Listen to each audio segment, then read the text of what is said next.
कहानी की शुरुआत एक छोटे से जंगल के गांव से होती है, जहां एक खरगोश, रेबी और एक बिल्ली, किटी, रहते हैं। यह गारजारुई पेड़ों और चमकती हुई नदियों से भरा हुआ है। एक दिन, रेबी और किटी जंगल में घूमते हुए एक रहस्यमयी गुफा खोजते हैं।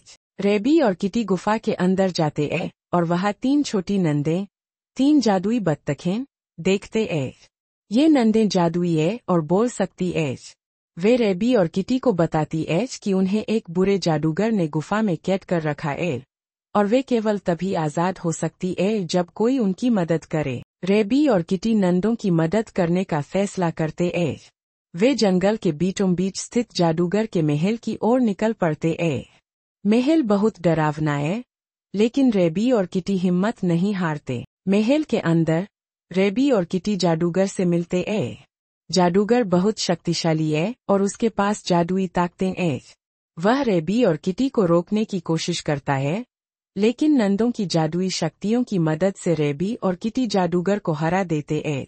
जादूगर के हारने के बाद, नंदे आजाद हो जाती है।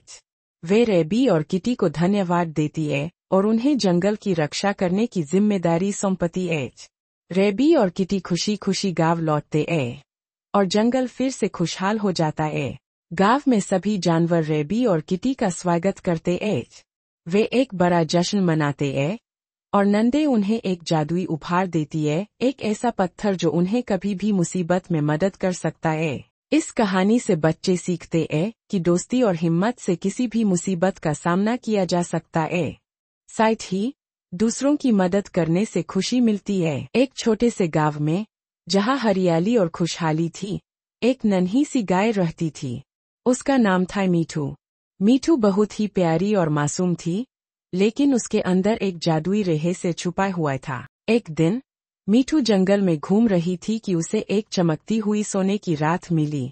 यह रात जादुई थी और इसे छूते ही मीठू को एहसास हुआ कि वह अब बोल सकती है। इसने सोचा, अरे वाह, यह तो बहुत ही अद्भुत है। मीठू ने सोचा कि इस जादुई रात का उपयोग वह गांव वालों की मदद के लिए करेगी। वह गांव वालों के पास गई और बोली, मैं आपकी मदद कर सकती हूँ। गांव वाले हैरान रह गए कि एक गाय बोल रही है। मीठू ने जादुई रात का प्रयोग करके सूखे कुएं को पानी से भर दिया और बंजर जमीन को हरियाली में बदल दिया। गांव वाले खुशी से झूम उठे और मीठू को धन्यवाद दिया। लेकिन एक दिन, एक लालची व्यापारी ने जादुई रात के बारे में सुना और उसे चुराने की सोची। वह गांव आया और मीठू को पकड़ने की कोशिश की। मीठू ने उस व्यापारी को सबक सिखाया। उसने जादुई रात का प्रयोग करके उसे एक छोटे से बंदर में बदल दिया।